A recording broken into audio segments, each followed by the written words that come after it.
Friends, मैं आपका mentor AK Singh और आज फिर हम अपनी तैयारी यानी कि यूपी, TGT, PGT, राजस्थान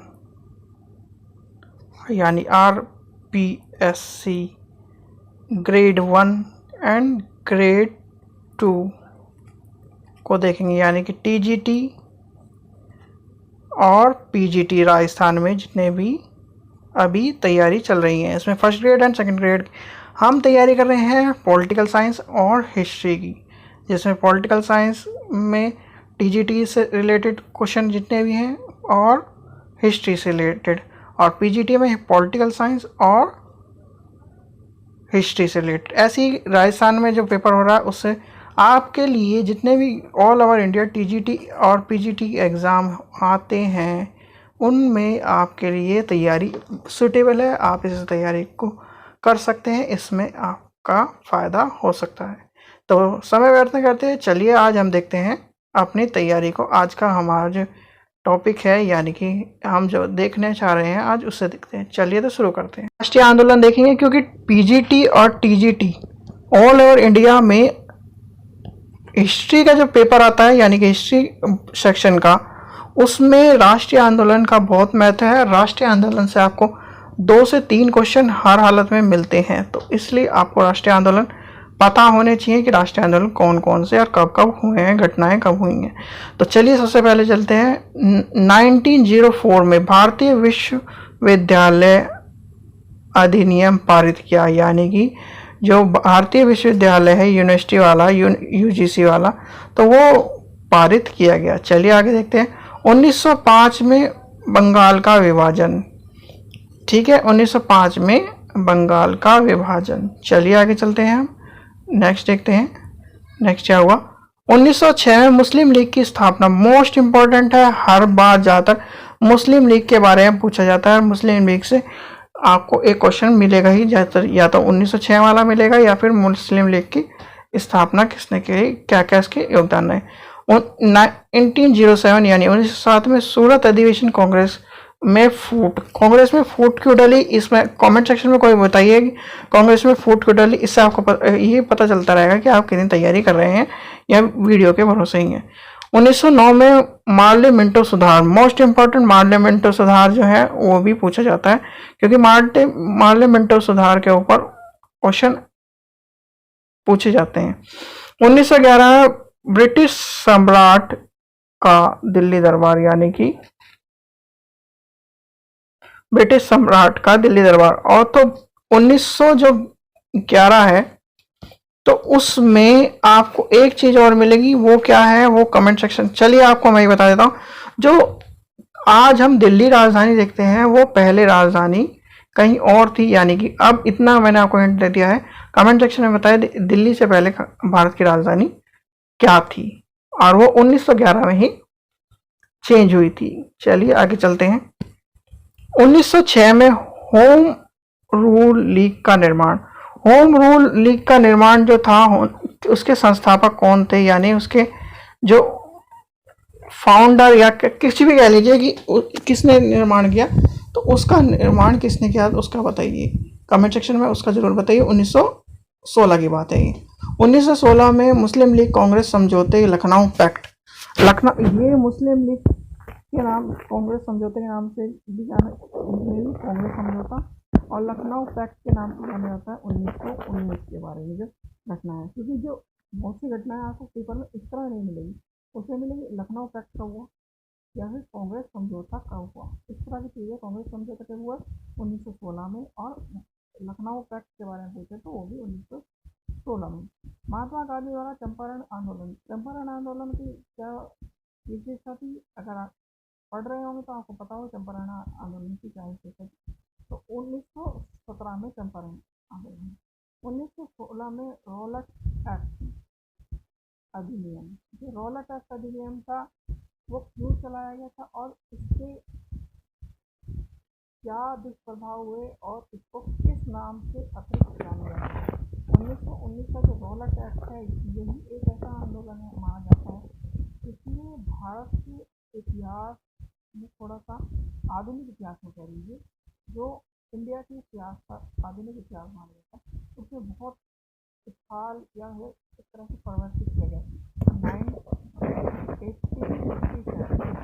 1857 का जो रिकॉर्ड था, उसके बाद जो 1919 का रौलट टैक्स था, एक इस तरह काला कानून या फिर कुछ भी कहेंगे, थोड़ा चेंजेस लाने वाला कानून था, अधिनियम था, या फिर इस तरह से उनको देखिए। नेक्स्ट आपको वही मिल गया 1919 में जलियांवाला बाग का हत्याकांड।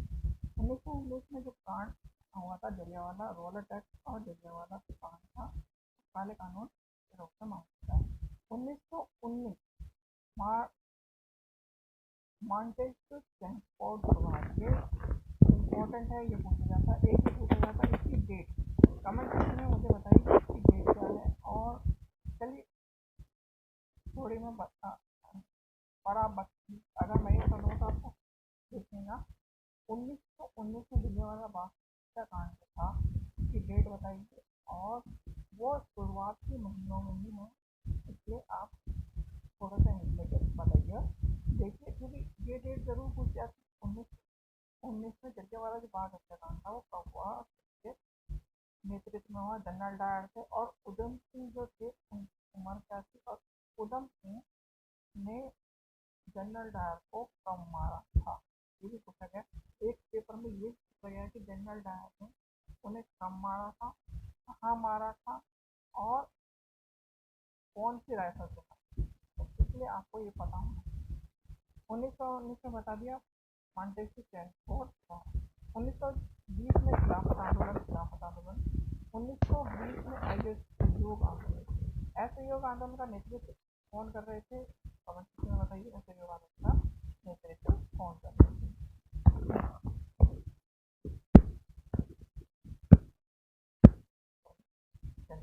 अब आता है 1922 चौरी चौरा कांड। अब जब आप 1920 का ये वाले जो आंदोलन है,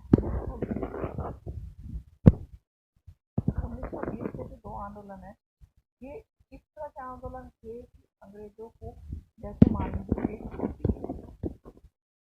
ये वाले 1875 में जब रिवॉल्ट हुआ, यानी एक क्रांतिकारी आंदोलन हुआ, उसमें अंग्रेजों को ये लगने लगा कि अब हम हार गए और हमें यहाँ से जाना पड़ेगा। पर कुछ कारण इस तरह की, जैसे उनकी नीति इस तरह की, फूट डालो राज करो, या फिर जो हमारे कुछ लोग मानते हैं कि हमारे अपने ही लोग उनके साथ मिल रहे थे, उसका कारण था। और यहाँ पर जो खिलाफत आंदोलन और ऐसे आंदोलन के कारण ही यहाँ पर चौरी चौरा कांड हुआ। चौरी चौरा कांड में ही गांधी जी ने इन असहयोग आंदोलन को वापस ले लिया, और इस आंदोलन के बाद ही जब चौरी चौरा कांड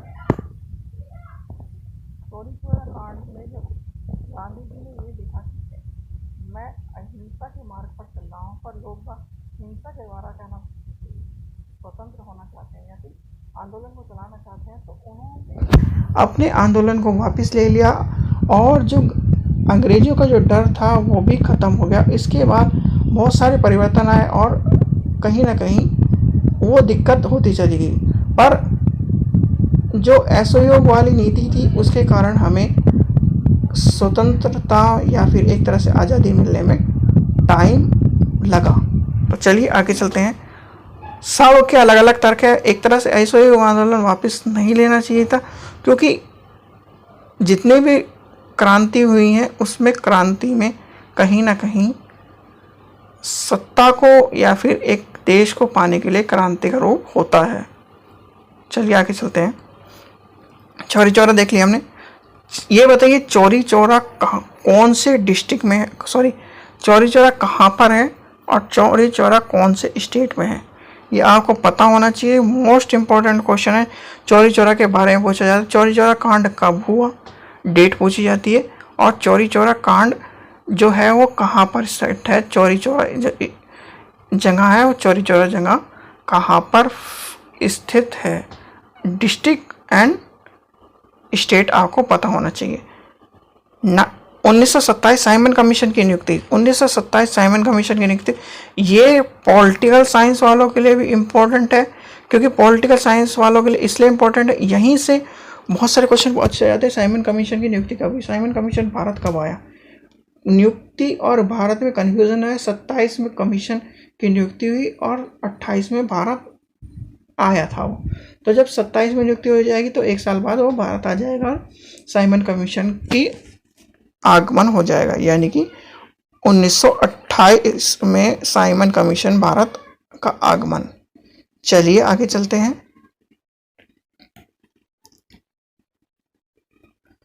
1929 भगत सिंह द्वारा केंद्रीय असेंबली में बम विस्फोट, तो केंद्रीय असेंबली में बम विस्फोट किसने किया था, भगत सिंह ने किया था। और भगत सिंह की उम्र कितनी थी जब उन्हें फांसी दी गई थी, कोई कमेंट सेक्शन में मुझे बताए कि उनकी उम्र कितनी थी। शायद इतनी थी जितनी आपने ग्रेजुएशन या फिर पीजी कर ली होगी, अगर रेगुलर होंगे तो पीजी कर ली होगी, और अगर रेगुलर नहीं होंगे तो यूजी या बीएड के आसपास होंगे। तो आपको ये कमेंट सेक्शन में बताना है कि उनकी एज कितनी थी। चलिए आगे देखते हैं। 1929 यानी 1929 में कांग्रेस द्वारा पूर्ण स्वतंत्रता की मांग, ये पूछा जाता है पूर्ण स्वतंत्रता की मांग कब करी थी कांग्रेस ने, तो 1929 में। 1930 में सविनय अज्ञा आंदोलन पूछा जाता है कब आया था, और डेट पूछी जाती है, आपको पता होना चाहिए, ये ध्यान में देखिए।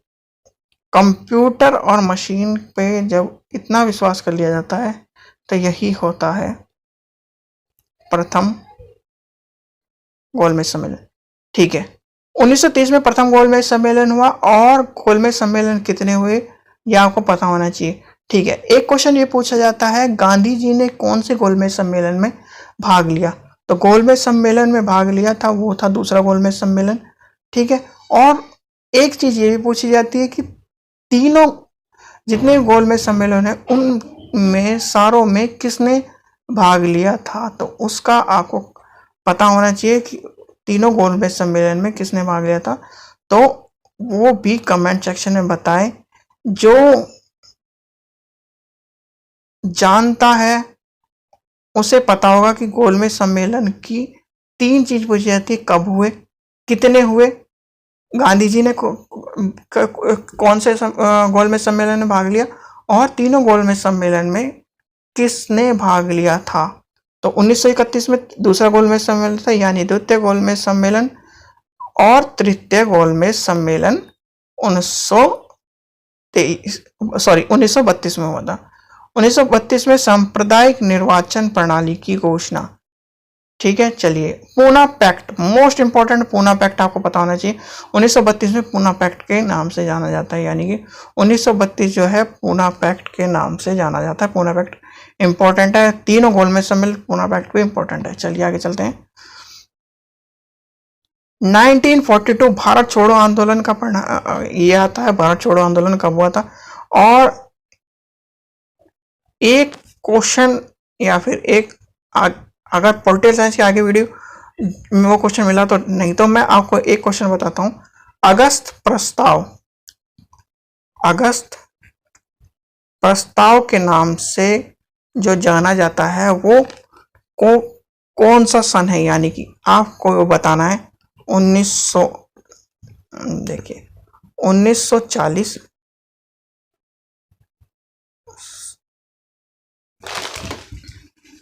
1941, 1942, 43, 44, ये आपको बताइए कि अगस्त प्रस्ताव के नाम से कौन सा ईयर जाना जाता है। ठीक है, तो चलिए आगे देखते हैं। चलिए आगे चलते हैं, आगे देखते हैं। आजाद हिंद फौज की स्थापना, आजाद हिंद फौज की स्थापना कब हुई? 1943 में आजाद हिंद फौज की स्थापना हुई। अरे हल्ला ना मत। तो 1943 में आजाद हिंद फौज की स्थापना हो गई थी, यानी कि 1943 में। 1946 में कैबिनेट मिशन का आगमन, कैबिनेट मिशन का आगमन हो गया था 1946 में। चलिए आगे चलते हैं। 1946 में भारतीय संविधान का निर्वाचन हुआ। आंतरिक सरकार की स्थापना 46 में, और 1947 में भारत के विभाजन में माउंटबेटन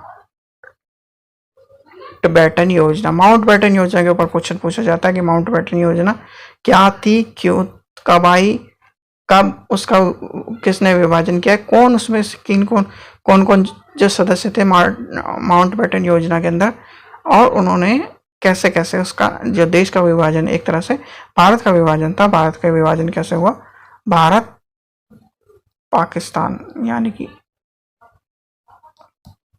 इंडिया, इस तरह से भारत पाकिस्तान का विभाजन हुआ। और जो एक क्वेश्चन पॉलिटिकल साइंस में पूछा जाता है कि भारत को किस नाम से जाना जाता है, तो वो पॉलिटिकल साइंस में हम क्वेश्चन देखेंगे। पर आपको जो भी टीजीटी में पॉलिटिकल और हिस्ट्री, पॉलिटिकल साइंस और हिस्ट्री की तैयारी कर रहा होगा तो उसके लिए बहुत से टॉपिक कॉमन होंगे, तो इस चीज़ का ध्यान रखें। ठीक है बच्चों, आशा करता हूँ आपको वीडियो पसंद आई। वीडियो पसंद आई तो लाइक करें, शेयर करें और चैनल को सब्सक्राइब करें। Thank you.